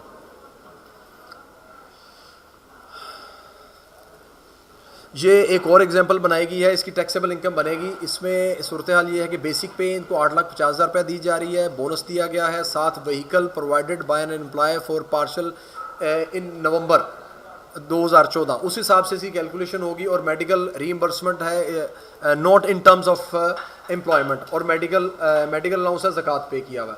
अब इसमें जो है जो मैं आपको बताता हूँ, इसमें देखें ना, इसमें बेसिक पे आपकी एज इट इज़ ही टोटली टैक्सेबल हो जाएगी, बोनस टोटली टैक्सेबल हो जाएगा। व्हीकल जो है 8,50,000 की कॉस्ट है, उसकी 8,50,000 की हमने 5% लगानी है। अगर नवंबर में दी है तो आप महीने देख लेंगे, जुलाई से जून का बनता है तो नवंबर का मतलब ये है कि इसने 6 और 2 8 महीने वो गाड़ी यूज़ की है, जिसकी वैल्यू 8.5 लाख है। उस हिसाब से आपकी वो उतनी ही फिगर जो है वो बनेगी 28,333 रुपये, ये टैक्सेबल बन जाएगी। साथ मेडिकल अलाउंस है, मेडिकल अलाउंस इनको 90,000 रुपया दिया गया है, इनके साथ टर्म्स ऑफ एग्रीमेंट नहीं है, लिहाजा clause 39 part 2 of second schedule part 1 of second schedule में 85,000 बेसिक पे है, उसका 10% 85,000 इसको एग्जाम्प्ट मिल गया, और 5,000 आपका देख सकते हैं वो टैक्सेबल हो गया। इसी तरह मेडिकल ट्रीटमेंट इसने 1,10,000 रुपये का करवाया, लेकिन इनका टर्म्स ऑफ एग्रीमेंट में इस किस्म की कोई इजाज़त एग्रीमेंट नहीं हुआ था। इस बुनियाद पर इसका पूरे का पूरा वो रकम जो है जो ट्रीटमेंट पे लगी, वो पूरी की पूरी जो कंपनी ने पे की थी वो टैक्सेबल हो जाएगी। और इसकी टोटल आमदनी बन जाएगी, ग्रॉस आमदनी बनेगी 11,28,333। एग्जेम्पशन में सिर्फ 10% ऑफ मेडिकल मिलेगी 85,000, और इस तरह इसकी टैक्सेबल आमदनी बन जाएगी। और ज़कात पे किया हुआ है, ज़कात पे निकालने के बाद इनकी टोटल टैक्सेबल इनकम बन गई। सर शौक में अपनी कंपनी से हमने मर्सिडीज ले ली तो फिर मैं ज़्यादा टैक्स देना पड़ेगा? सॉरी, शॉप में आप कह रहे हैं गाड़ी की वैल्यू से डिटरमिन होता है, तो आपने मर्सिडीज अगर ले ली, उसको मैंने नहीं लेनी, मेरे एम्प्लॉयर ने मुझे लेके देनी है, तो अगर ले ली तो फिर आपको ज्यादा टैक्स देना पड़ेगा उसके ऊपर। हाँ जी, मैं उसको फिर एंजॉय भी तो करूँ ना उसकी गाड़ी की, तो फिर साइकिल ही लेनी चाहिए। सॉरी जी, नहीं, वो एम्प्लॉयर ने मंगानी है, एम्प्लॉयर ने अगर मुझे गाड़ी देनी है तो फिर ही मुझे वो गाड़ी की मैं पर्च जो होगा या मैं उसके टैक्स दूंगा ना जी। प्लीज़ आप उसको एवरी ईयर करेंगे, अब वो गाड़ी 8 लाख से 6.5 लाख की रह जाती है अगले साल, तो आप उस हिसाब से 10% लगाएंगे। डेप्रिसिएशन तो अगर एम्प्लॉयर ने ली भी है तो एम्प्लॉयर ने भी तो अपनी बैलेंस शीट में वो दिखाई होगी ना कि मैंने अपने एम्प्लॉय को ये गाड़ी दी हुई है। जो मैंने 8 लाख की दी थी उसमें 15% 20% टैक्स निकल गया, और डेप्रिसिएशन निकल जाएगी 10%। सेक्शन 13 सब सेक्शन 5 और सेक्शन 6 है services of a housekeeper, driver, gardener or other domestic assistant provided by an employer or utility. ये सारे के सारे जो है ये सारे टैक्सेबल होते हैं जी। ठीक है जी, ये मेरे ख्याल में ये तो समझ आ गई होगी, इसमें इतनी चीज़ नहीं। प्रॉपर्टी ट्रांसफ़र और सर्विस प्रॉपर्टी ट्रांसफर और services provided by the employer to the employ, fair market value लगा। अगर कोई भी किसी किस्म की कोई प्रॉपर्टी को या गाड़ी को दी जाती है, मिसाल उसकी मैं इस तरह लेता हूँ कि अगर आप किसी मल्टीनेशनल कंपनी के किसी एम्प्लॉय की टैक्स रिटर्न बना रहे हैं और वो कहता है कि 3 साल बाद या हमारा एम्प्लॉयमेंट कॉन्ट्रैक्ट है 3 साल बाद गाड़ी हमें दे दी जाती है और वो दी जाती है बैंक अपना जो हमारा है एम्प्लॉयर जो है वो हमें डेप्रिसिएट वैल्यू के ऊपर कोई गाड़ी जिसकी वैल्यू 10 लाख थी वो 6 लाख रुपए में दे देता है, लेकिन मार्केट वैल्यू उसकी 8 लाख है। तो फेयर मार्केट वैल्यू लगा के उसमें जो भी पैसे होंगे वो 2 लाख रुपए की हद तक आपकी आमदनी कंसिडर होगी। बाकी तो आपने पे किया है क्योंकि आपको एक गेन मिल रहा है उस गाड़ी को लेने का एज एम्प्लॉय, तो उस पर आप टैक्स दें। फेयर मार्केट वैल्यू आप ये भी तो होता है ना कि टैक्स पेयर के जब लिखता है 2 लाख रुपया, असेसिंग ऑफिसर कहता है नहीं जी मैं इसको तो 10 लाख की मार्केट वैल्यू थी, इसकी इनवॉइस वैल्यू 10 लाख थी, मैं इसको 10 लाख लूँगा। तो ये ताकि टैक्स पेयर के साथ भी ज़्यादती ना हो और डिपार्टमेंट भी ज़्यादती ना कर सके, और अगर वो ज़्यादा कम लेगा तो फिर इस तरह ये है कि टैक्स में कमी फ़र्क पड़ जाएगा ना, क्योंकि एम्प्लॉयर अमूमन गाड़ी इसलिए लेता है कि उसको 2 फ़ायदे होते हैं। एक तो ये है कि उसका एम्प्लॉय भागता नहीं है कि जी चलो मुझे 2 साल बाद 3 साल बाद मुझे गाड़ी मिलेगी, एक ये इंसेंटिव है। दूसरा ये है कि उस पर जो डेप्रिसिएशन है और जो भी खर्चा हो रहा है वो उस टैक्स पेयर का जो एम्प्लॉयर है उसका एक्सपेंस क्रिएट हो रहा है, तो वो उसको डबल एज फ़ायदा हो रहा होता है, डबल सिस्टम चल रहा होता है ना। इसके बाद एक एग्जांपल है, इसमें मैं कुछ समझाने की कोशिश करता हूँ ताकि सारी जो भी हमने इन चीज़ों का भी डिस्कशन की है गाड़ी वगैरह की सारी आ जाएगी जी। बेसिक सैलरी है 3 लाख रुपया, बोनस 20,000 रुपया मिला, कमीशन मिली, furnish accommodation with annual value है 1,50,000 रुपया, यूटिलिटी अलाउंस है, मेडिकल अलाउंस है, लाइफ इंश्योरेंस है, पेड बाय द एम्प्लॉयर आ जाएगी, टैक्स डिडक्शन आ गया 30,000 जो कि टैक्स पेयर की जिम्मेदारी थी। इस तरह आ जाएगा। ग्रॉस सैलरी जो है 3 लाख की 3 लाख पूरी टैक्सेबल हो जाएगी। बोनस जो है बोनस पूरा टैक्सेबल है, कमीशन अगर उसको दी गई है वो पूरी की पूरी टैक्सेबल होगी। फर्निश अकोमोडेशन 1.5 लाख रुपए जो दी जा रही है घर के लिए वो पूरी की पूरी टैक्सेबल होगी। यूटिलिटी अलाउंस दिया जा रहा है वो भी टैक्सेबल है, और मेडिकल अलाउंस है 36,000 दिया गया है बेसिक पे, 3 लाख रुपया उसका 10% 30,000 बनता है, वो एग्जाम्प्ट हो गया, 6,000 रुपये आप टैक्स दे देंगे। लाइफ इंश्योरेंस प्रीमियम पेड किया गया वो पूरे का पूरा टैक्सेबल है। तो इस तरह इस मिस्टर बी की जो है 6,37,73,000 रुपये आमदनी बनेगी, और जो एग्जाम्पशन है 30,000 की मिली और 6,43,000 इसकी टोटल टैक्सेबल आमदनी बनेगी। ज़कात अगर पे की होगी तो 6,43 में से लेस हो जाएगी। How to determine taxable tax payers category for business individual और सैलरीड पर्सन। अगर एक कोई शख्स है और वो साथ जॉब भी कर रहा है साथ बिजनेस भी कर रहा है, तो कैसे डिटरमिन किया जाएगा उसकी टैक्सेबल सैलरी, या टैक्स की कैलकुलेशन सैलरी के मुताबिक होगी या बिजनेस के मुताबिक होगी। अमूमन टैक्स पेयर जो सैलरीड पर्सन है वो ज़्यादा उसको फ़ायदा देने के लिए उनका रेट ऑफ टैक्स कम किया रखा जाता है। बिजनेस टैक्स पेयर या बिजनेस इंडिविजुअल्स का अमूमन रेट ऑफ टैक्स ज़्यादा रखा जाता है।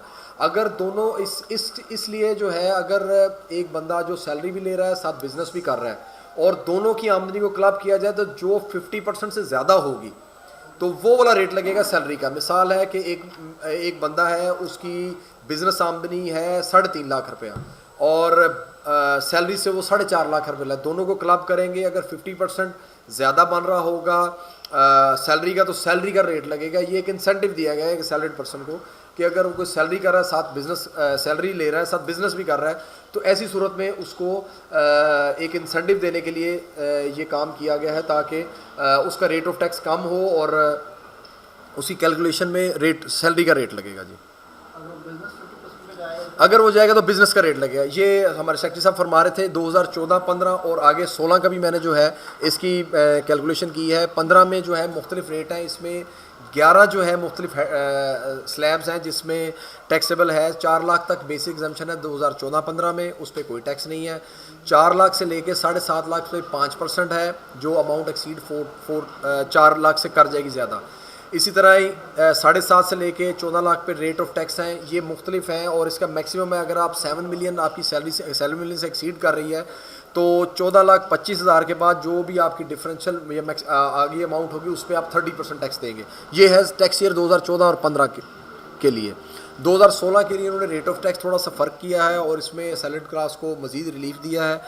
इसमें इन्होंने 4 लाख पर, लेकिन इन्होंने स्लैब रेट चेंज कर दिए जी और स्लैब की फ़िगर भी चेंज कर दी। इस तरह 4 लाख पे अभी भी बेसिक एग्जम्पशन 4 लाख किया, उस पर 0% टैक्स और 2% जो है इस पर जो अमाउंट एक्सीड करेगी 4 लाख से उस पर 2% टैक्स देंगे। 4 लाख से लेके 5 लाख 1 लाख पे फिर अमाउंट एक्सीडिंग 5 लाख रुपए है तो 2000 प्लस 5% देंगे आप।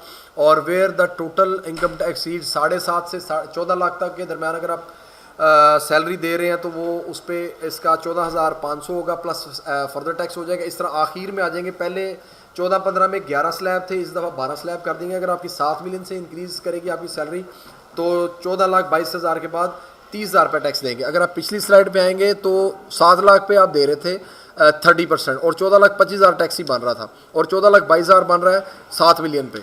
7 मिलियन पे वही टैक्स बन रहा है, लेकिन ऊपर जो स्लैब्स हैं उसमें थोड़ा सा जो है टैक्स पेयर को रिलीफ दिया जा रहा है। Exemption tax reduction tax credit पे आ जाएंगी। ये कुछ एग्जम्पशन में क्या मतलब जो ज़्यादा अमीर है उनको टैक्स देना पड़ेगा अपना।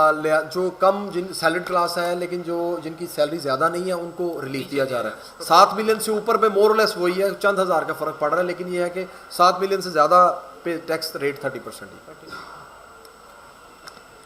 अब कुछ रिडक्शंस की बात की जाती है। हमने अलाउडेबल अलाउंसेस भी बता दिए, एग्जाम्प्ट तो अलाउंस बता ही दिए। उसके बाद अब ये है कि मैं जब मेरी टैक्सेबल सैलरी बनती है उसमें कुछ एग्जम्पशंस भी दी जाती हैं या कुछ रिडक्शन भी दी जाती है। अगर कोई फुल टाइम टीचर हूँ और फुल टाइम टीचर को 40% एग्जम्पशन रिडक्शन दी गई है टैक्स में, और ये फुल टाइम टीचर को सरकारी सरकारी स्कूल का हो या अप्रूव्ड हो और गवर्नमेंट ऑफ पंजाब का हो और अप्रूव्ड हो, अगर प्राइवेट लिमिटेड कंपनी होगी तो उस सिलसिला में आपको उस पर रिडक्शन नहीं मिलेगी। इस तरह सीनियर सिटीज़न है जिसकी उम्र 60 साल या उससे ज़्यादा हो, ऐसी सूरत में 60 साल से ज़्यादा होने की सूरत में आपको 50% रिडक्शन मिलेगी आपकी टैक्सेबल सैलरी पे। और ये इसके अलावा ये रिडक्शंस हैं, ये टैक्स क्रेडिट्स हैं। टैक्स क्रेडिट का मतलब ये है कि अगर आपका टैक्स बनता था उसमें से आपको मिन्हा हो जाएगी वो टैक्स और उसमें रिडक्शन मिल जाएगी। उसमें रिडक्शन तो नहीं कह सकते, उसमें उतना कम हो जाएगा, रिड्यूस कर दिया जाएगा या माइनस कर दिया जाएगा। अगर चैरिटेबल डोनेशन है, अगर आप अपनी कोई सैलरी अपना सैलरी में से कोई भी चैरिटेबल डोनेशन देते हैं, मिसाल के तौर पे अगर आप सर्विसेज हॉस्पिटल को ही कोई पेमेंट करते हैं और क्रॉस चेक करते हैं, शौकत खानम को करते हैं, किसी भी ऐसे इदारे को करते हैं जो चैरिटेबल डोनेशन है, तो आपकी पूरी सैलरी का 30% दे सकते हैं आप अपनी ना सैलरी का 30% अपना जो डोनेशन देंगे वो आपको रिडक्शन मिल जाएगी, रिड्यूस हो जाएगा। इसी तरह इन्वेस्टमेंट इन शेयर करें, अगर आप 1 मिलियन तक इन्वेस्टमेंट करते हैं तो आपको 20% उसकी रिडक्शन मिल जाएगी टैक्स पे। 1 मिलियन तक करेंगे, सेक्शन 62 है 61 में और 62 में 63 में जो है कंट्री अप्रूव्ड पेंशन फंड। अगर आप अप्रूव्ड पेंशन फंड बनाया हुआ है, अप्रूव्ड पेंशन फंड आमतौर पर बड़ी ऑर्गेनाइजेशन में बने हुए होते हैं और उसमें अगर आप अपनी कोई कंट्रीब्यूशन करेंगे तो उसमें भी जो है आपको उसमें भी जो आपको 20% जो है टैक्सेबल इनकम का आपको मिल जाएगा या 50% लास्ट ईयर टैक्सेबल इनकम अगर आप उसमें करते हैं तो 20% की हद तक आपको जो है उसकी रिडक्शन मिल जाती है। Profit on debt on construction of और एक्विजिशन ऑफ हाउस, अगर आपने बैंक से कोई कर्जा लेके घर बनाया है और उस साल में आपने कोई मार्कअप पे किया है तो मार्कअप में भी एवरेज लग के जो टैक्सेबल बनेगा उसमें भी आपको रिडक्शन मिलेगी। वो एक आपको रिलीफ दिया जा रहा है सैलरी के ऊपर। जी जी हाँ जी, और वो भी टैक्स लाइबिलिटी उसी में मिलेगा, लेकिन ये है कि ये स्टेट वे रिडक्शन हो जाएगी, डिडक्शन रिड्यूस हो जाएगा, स्टेट वे आपका बन जाएगा। लेकिन जो ये है ये इसका डोनेशन जो दिया होगा उसकी परसेंटेज के मुताबिक रिड्यूस होगा।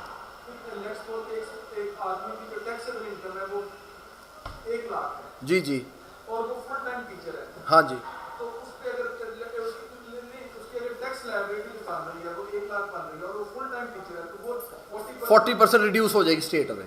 एक तो उसको रिडक्शन ये मिल जाएगी, अगर उसके अलावा वो उसने लिया हुआ है बैंक से कर्जा लेके घर भी बनाया हुआ है तो उसमें जो उसका टैक्स पेबल बनेगा ना, रिडक्शन के बाद जो टैक्स पेबल है उसके बाद एवरेज निकाली जाएगी, जितना इसका मार्कअप पे किया जाएगा वो मजीद रिड्यूस हो जाएगा, मजीद उसको क्रेडिट मिल जाएगा।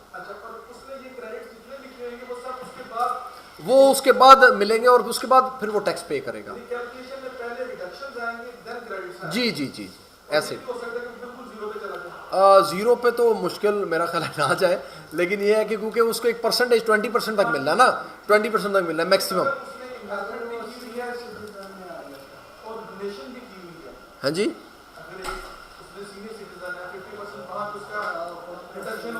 जी जी हाँ जी, वो उसको 20% मिल जाएगा, वो भी इनवॉइस अलाउंस वहाँ हर जगह पे मिलेगा इसको। नहीं मेरा ख्याल है 0 से नीचे नहीं जाएगा, मैंने अभी तक कोई ऐसी एग्जांपल नहीं देखी।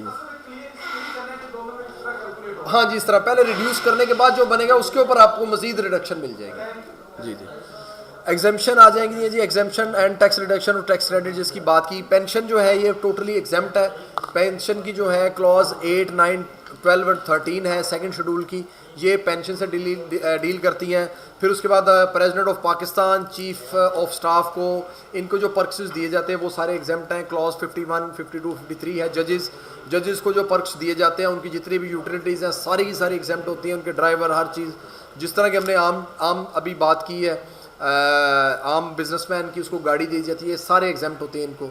अदर में अगर कोई स्पेसिफिक किया हो कि किसी खास इदारे से ताल्लुक़ हो और वो उसने स्पेसिफिक एग्जाम्पशन ली हो तो उसको क्लॉज 25। वकीलों का करवाया जा सकता है इसमें? ये तो आप नहीं, जजेस अगर हैं, इंसाफ की फराहमी की, हम अगर दूसरे पहिए हैं और अगर वहाँ पे टीचर्स को किया जा रहा है तो हम क्यों ना आर्ग्यू तो किया जा सकता है। आर्ग्यू किया जा सकता है, लेकिन आपने अपनी टैक्सेबल आमदनी में देना है ना। आपके जो खर्चे होंगे, अगर आपके बिजनेस के लिए हैं, आपने बिजनेस के नाम पे गाड़ी ली हुई है, उस पर जो खर्चे आपको मिल रहे हैं वो तो मिल रहे हैं, लेकिन ये है कि ये जो गाड़ी आप अपने लिए इस्तेमाल कर रहे हैं उसकी तो इन्वेस्टमेंट तो आपने पहले बतानी है ना, कि मैंने कितने की गाड़ी ली है, मेरे पास वो पैसे हैं सारी, वो तो बताएंगे। हाँ जी,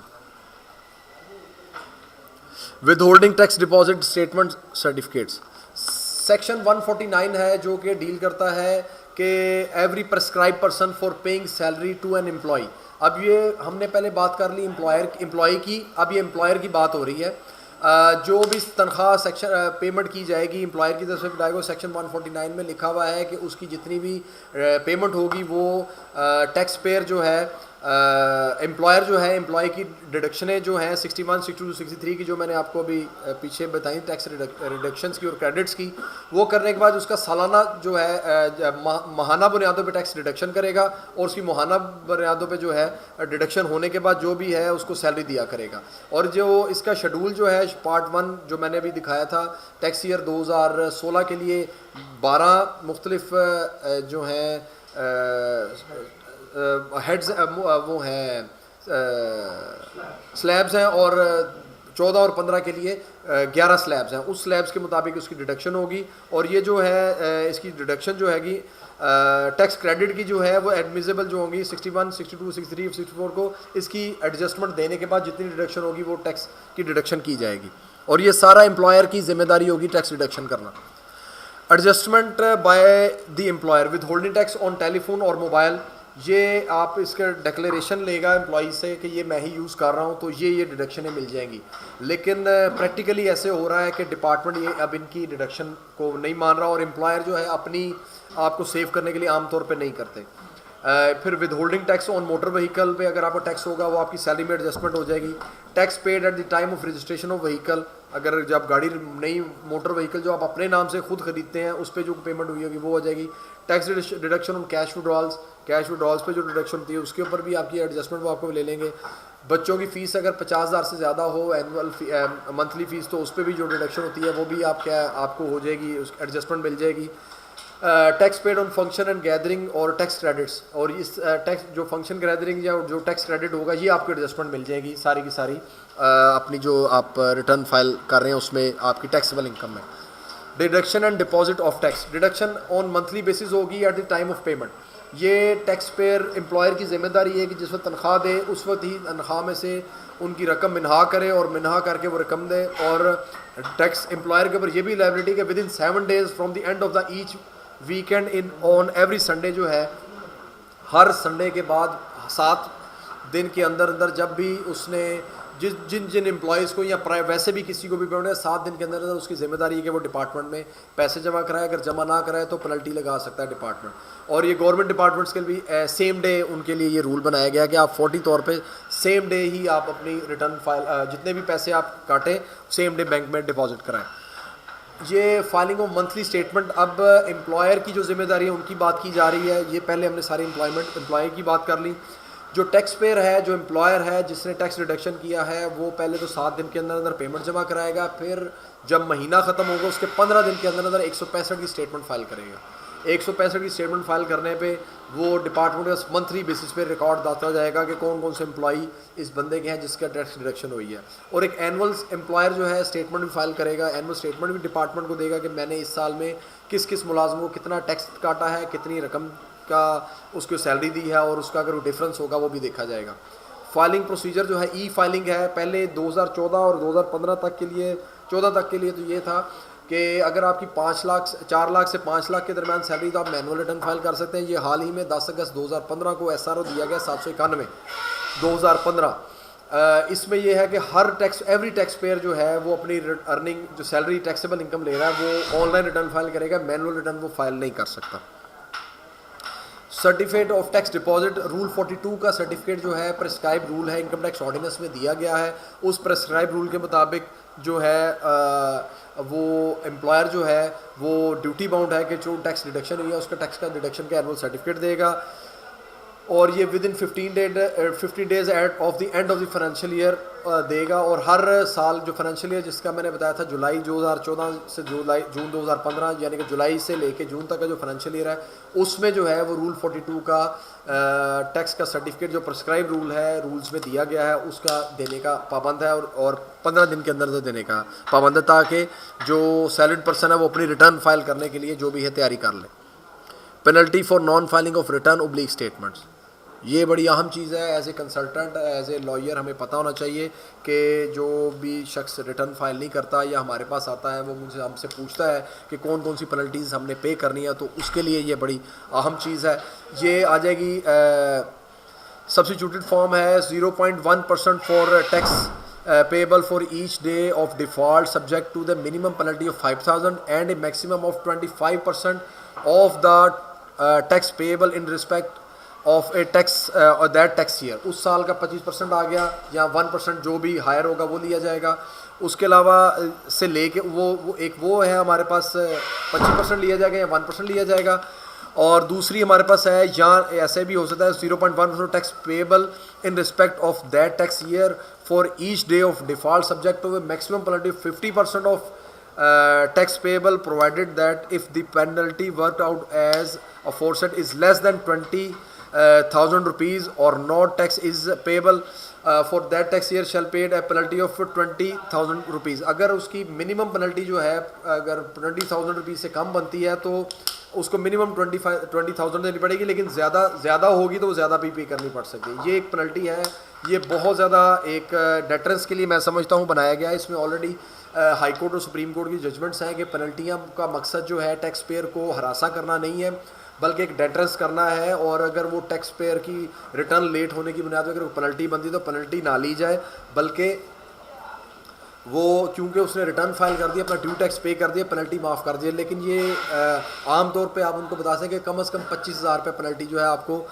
नॉन फाइलिंग ऑफ रिटर्न भी बन सकती है जी।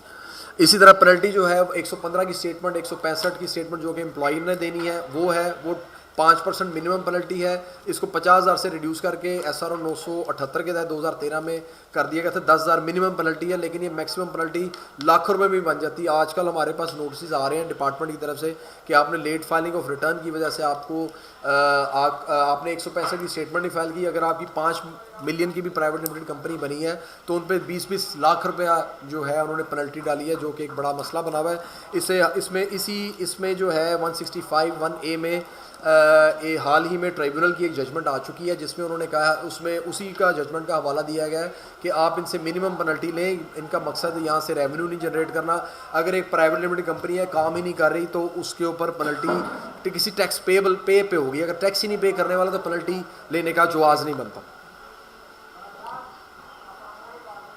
इसी तरह नॉन सबमिशन की वेल्थ स्टेटमेंट की सबमिशन पे भी है कि 5,000 रुपया देगा, मिनिमम पेनल्टी 5,000 है, मैक्सिमम 25 टैक्स पेबल। और पेनल्टी जो है 100 रुपया ईच डे के हिसाब से भी डेट ऑफ डिफ़ॉल्ट से भी बनाई जा सकती है। बहुत ज़्यादा सख्त किस्म की ये एक अमेंडमेंट है और इस पेनल्टी से काफ़ी ज़्यादा लोग परेशान होते हैं। 115 person not required to furnish the return, ये सेक्शन 2015 के हवाले से है कि जिस शख्स की अगर एनुअल सैलरी जो है डिडक्शन हो जाती है 5 मिलियन तक है और उसका और कोई आमदनी नहीं है तो वो उसको बंदे को रिटर्न फाइल करने की ज़रूरत नहीं है। नीचे लिखा हुआ every salary having in income exceeding ₹400,000 is required to submit annual return of for a tax year. ये ओमिट हो गई भी है सेक्शन फाइनेंशियल 2013 में। अब 2013-14 तक तो थी, लेकिन 15 में, और अब उस हर बंदे को रिटर्न अपनी फ़ाइल करनी पड़ेगी, और उसकी सबमिशन जो है अगर 4 लाख तक होगी 2015 की रिटर्न में, 4 से 5 लाख होगी तो मैनुअल रिटर्न फाइल कर सकते हैं, लेकिन दूसरी सूरत में 4 लाख पे भी जो है वो उसने रिटर्न अपनी ऑनलाइन ही फाइल करनी है। 116 की स्टेटमेंट जो है अब कंपलसरी कर दी गई है। पिछले सालों में ये था कि अगर आपकी 1 मिलियन तक अगर आपकी आमदनी हो तो 1 मिलियन तक एग्जम्पशन थी 116 की स्टेटमेंट ना फाइल करने की, वेल्थ स्टेटमेंट कहलाती है, रिकन्सिलेशन स्टेटमेंट। अगर वो नहीं होगी, 2015 की रिटर्न दे रहे हैं तो आपको 1 मिलियन से कम अगर आपकी आमदनी है तो आपको 2015 की रिटर्न आपकी ऐसे ही चली जाएगी, और अगर 1 मिलियन से 2016 की रिटर्न है तो अगर आपकी टैक्सेबल आमदनी मारी सारी के ऊपर आपकी वेल्थ स्टेटमेंट देगी। वेल्थ स्टेटमेंट जो है आपके पूरे एसेट्स की तफसीलात आ जाती है कि वेल्थ स्टेटमेंट में उसमें क्या है। इसमें यह है कि आप रिवाइज जो है सेक्शन 116(3) में रिवीजन का भी आपको इख्तियार दिया गया है। अगर आप किसी एसेट कोई ओमिशन हो गई है, कोई भी चीज़ रह गई है, तो आप उसकी जो है 116(3) में डिपार्टमेंट आपको अलाउ कर देगा। आप अप्लाई करेंगे रिवीजन के लिए, तो रिवीजन की भी रिटर्न है कि मेरा कोई एसेट रह गया था, प्रोवाइडेड आप उसको रिकनसाइल कर सकते हो, जिसके आपके पास फंड्स हों और आपने गलत रिटर्न कर दी हो, कोई ओमिशन करनी हो, कोई डिलीशन करनी हो, या एडिशन करनी हो, उस सिलसिले में रिवीजन की भी दरख्वास्त आप दे सकते हैं। Taxpayer could legally revise the wealth statement, and if any omission was made in the original wealth statement, he had a right to rectify। ये एक Rashid Mahmood versus CIR legal division RTO Rawalpindi की एक जजमेंट है, ITA नंबर 338 इस्लामाबाद बेंच की 2011 की judgement है, उसमें right दिया गया है। Contents of wealth statement return के ऊपर मैंने आपको थोड़ा सा गाइड कर दिया। रिटर्न में टैक्सेबल आमदनी सैलरी का बता दिया, फिर उसके बाद स्टेटमेंट का बता दिया, एम्प्लॉयर की जिम्मेदारी, एम्प्लॉयज़ की जिम्मेदारी बता दी, एग्जम्पशन बता दी। अब वेल्थ स्टेटमेंट के बारे में इंफॉर्मेशन बता दी। अब वेल्थ स्टेटमेंट जिसने फाइल करनी है उसके कंटेंट्स क्या होंगे। बिजनेस कैपिटल उसमें आता है वेल्थ स्टेटमेंट में, बंद हो लाइट चली, बिजनेस कैपिटल चला जाता है। नॉन एग्रीकल्चर प्रॉपर्टी आ जाती है, एग्रीकल्चर प्रॉपर्टी आ सकती है, एग्रीकल्चर प्रॉपर्टी स्पेसिफाइड इक्विपमेंट आ जाते हैं। इन्वेस्टमेंट अगर आपने स्टॉक शेयर्स किए हो उसकी डिटेल आएगी। नेशनल रेवेन्यू सेंटर की कोई इन्वेस्टमेंट है वो आ जाएगी। लोन्स हैं, एडवांसेस हैं, मोटर व्हीकल है, उसकी तफसीलात आएंगी। ज्वेलरी आ जाएगी, अगर इंडिकेट डिस्क्रिप्शन एंड वेट भी बताना है और डिस्क्रिप्शन बताना है, सिल्वर है, गोल्ड है, डायमंड है, जो भी आपके पास है उसकी डिस्क्रिप्शन होती है। फर्नीचर फिटिंग्स जो आपकी घर की होती हैं वो आपकी वेल्थ स्टेटमेंट में आती है। Non business cash in hand आता है, नॉन बिजनेस बैंक बैलेंस आता है, करंट डिपॉजिट्स आते हैं, सैलरी सेविंग अकाउंट की तफसीलात आती हैं, करंट अकाउंट जो होंगे वो आ जाएंगे। एक्यूमुलेटेड बैलेंस, लाइफ इंश्योरेंस, अगर आपने लाइफ इंश्योरेंस को ली हुई है उसकी जितनी भी आपने जितनी भी आपने उसकी प्रीमियम पे किया होगा उसकी तफसीलात आती हैं आपकी, सारी उसमें देनी होती है। वेल्थ स्टेटमेंट को गौर कर से देखने की ज़रूरत है। इसमें एक्यूमुलेटेड बैलेंस, एम्प्लॉयज़ कॉन्ट्रीब्यूशन आ जाती है। प्रोविडेंट फंड जो है एक्यूमुलेटेड बैलेंस आएगा, एम्प्लॉई ने जितने पैसे दिए होंगे, जो प्रोविडेंट फंड दिया होगा उसकी आ जाएगी, तफसीलात आ जाएगी। अगर कोई ऐसा एसेट है जो आपके स्पाउस के नाम पे या आपके माइनर के नाम पे या किसी और डिपेंडेंट के नाम पे आपने अगर कोई एसेट ख़रीदा हुआ है लेकिन इन्वेस्टमेंट आपकी है, तो वेल्थ स्टेटमेंट में आपकी ही आएगी, ताकि आप उसमें उसको अगर आप इंजॉय कर रहे हैं उसी सहूलत को, तो आपने इन्वेस्टमेंट की है तो वो आ जाएगी। इसमें फिर wealth statement annual personal expenditure आ जाते हैं। इसमें टैक्सेस और लोन वगैरह की तफसीलात नहीं आती, अभी आ जाती हैं। नंबर ऑफ़ फैमिली मेम्बर आपने तफसीलात देनी होती हैं। Assets transfer to any other, ये बड़ा अहम है कि आपने वेल्थ स्टेटमेंट में आखिरी जो कॉलम होता है वो आपने बताना होता है कि आपकी जो, अगर आपने इस साल के अंदर कोई एसेट ट्रांसफ़र किया है तो उसमें वो आपने डिक्लेयर करना होता है। अगर आप डिक्लेयर नहीं करते तो डिपार्टमेंट को नहीं पता चलेगा कि आपका एसेट निकल गया है, और उसका एक तो ये है कि इम्पैक्ट आप ले रहे होते हैं, आपको लॉस हो रहा होता है या प्रॉफिट हो रहा होता है, प्लस ये है कि डिपार्टमेंट चाहे तो दूसरे बंदे से वेरीफाई कर सकता है कि इस बंदे ने कितने पैसे का ये एसेट बेचा है। और टोटल एसेट्स जो लाइबिलिटी नेट वेल्थ बनती है, टोटल एसेट्स में टोटल लाइबिलिटीज़ निकाल देते हैं तो नेट वेल्थ आती है। असल में ये अब बड़ी अहम चीज़ थी जो आपको दिखानी चाहिए थी। रिकन्सिलेशन स्टेटमेंट होती है कि आपने 2 सालों के अंदर इंक्रीज़ बतानी होती है कि जून 2016 से जून 2015 में जो इंक्रीज़ हुई है उसका आपने सोर्स बताना होता है। तो आपके सोर्सेज ऑफ इन्वेस्टमेंट होते हैं, आमतौर बिजनेस होता है, सैलरी होती है, या अगर कोई और प्रॉपर्टीज़ बेचते हैं उससे कोई गेन होता है, उसमें से खर्चे निकाले जाएँ तो उसकी रिकनसाइल की जाती है। और रिकन्सिलेशन स्टेटमेंट में आपकी बैलेंस जो है वो बराबर होना चाहिए, जितनी अमाउंट आप ले रहे हैं जो इंक्रीज़ कर रहे हैं उसका आपने बताना होता है, रिकनसाइल करना होता है कि हमारी कोई एसेट इंक्रीज़ हुआ है तो इसमें इसको फिर काफ़ी अभी तक जितनी चीज़ें इनकम टैक्स के ऊपर, सैलरी के ऊपर प्रिंसिपली बात हो रही थी, अगर कोई दोस्तों के कोई क्वेश्चन हो तो प्लीज़ पूछिए।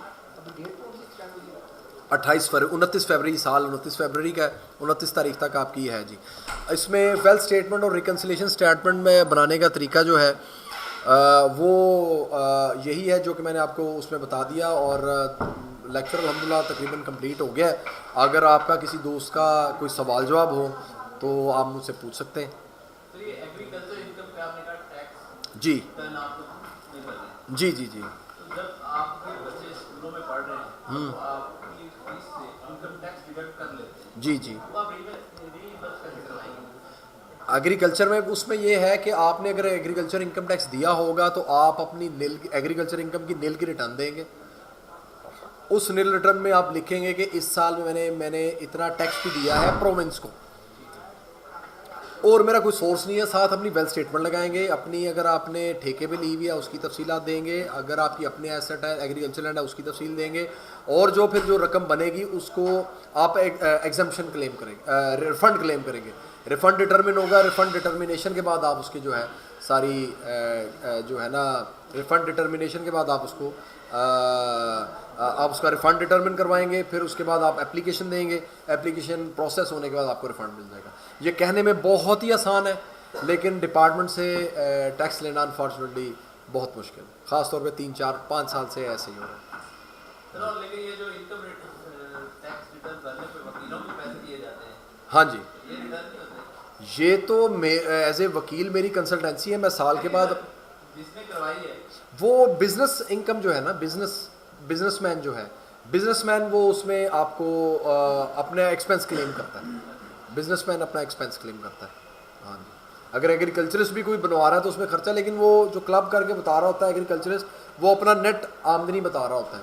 ये नहीं है कि मैंने 20 लाख रुपए की फसल उगाई, उसमें इतना खर्चा किया, फिर मुझे आमदनी मिली। उसने खर्चे नहीं बताने, उसने बताना टोटल मुझे खर्चे करके साल की 2 फसलें लेके मुझे ये बचत हुई।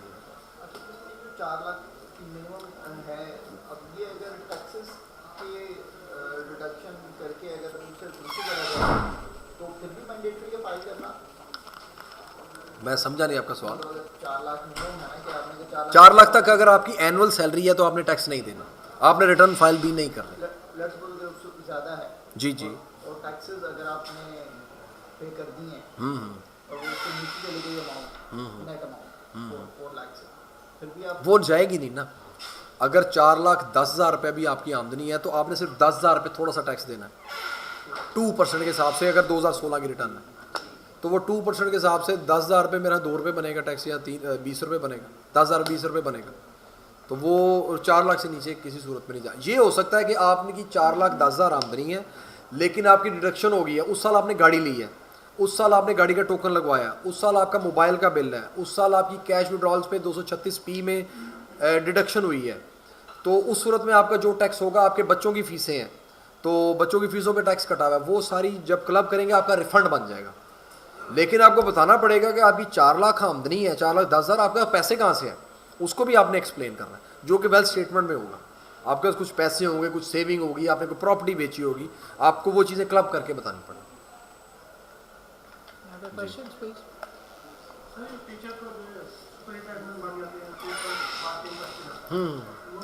नहीं, वो अगर वो एक स्पेशल सर्विसेज होती हैं, वो एम्प्लॉयमेंट नहीं होती। उस सिलसिला में जैसे हम वकील भी हैं, हम किस कंसल्टेंसी देते हैं, उस सिलसिला में वो भी एक कंसल्टेंसी है, अपनी सर्विसेज दे रहे हैं, वो 10% टैक्स यूजुअली डिडक्शन की जाती है, 10% के हिसाब से टैक्स काटा जाता है।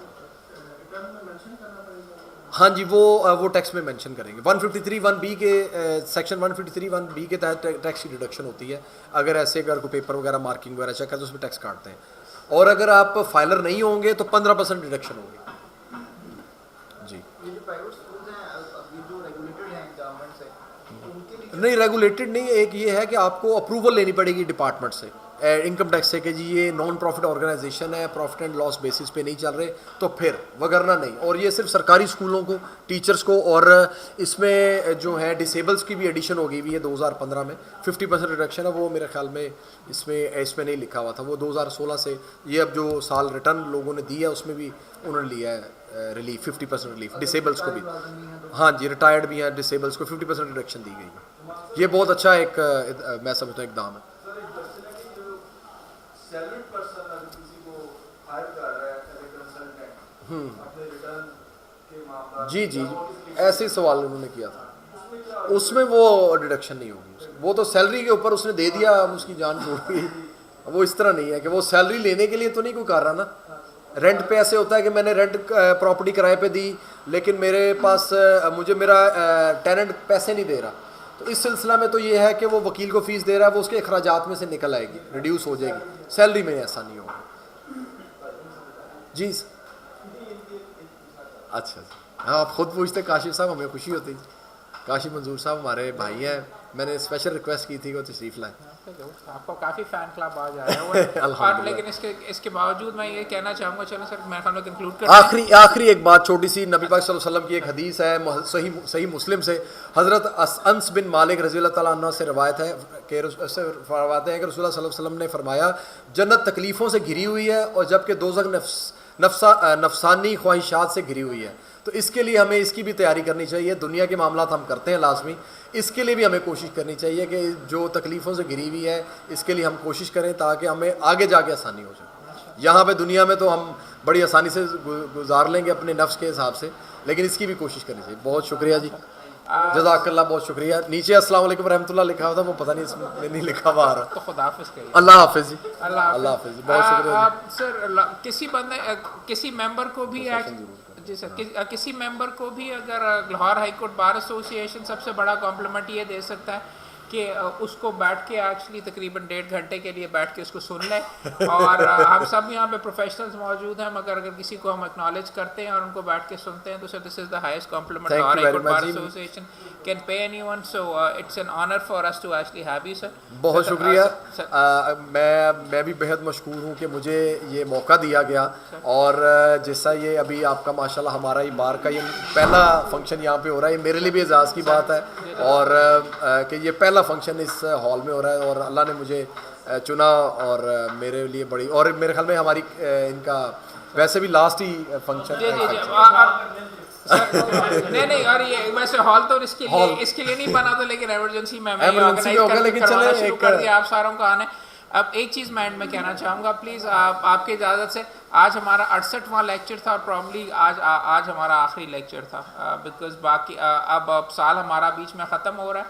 तो आप सारे दोस्तों का भी मैं शुक्रिया अदा करना चाहूँगा कि जब इलेक्शन मैंने लड़ा था तो मेरे जहन के अंदर था कि मैंने इस तरह करके कोई चीज़ करनी है, बाहर में होनी चाहिए। टैक्स बार से नहीं, टैक्स बार से नहीं, इंग्लैंड अमेरिका से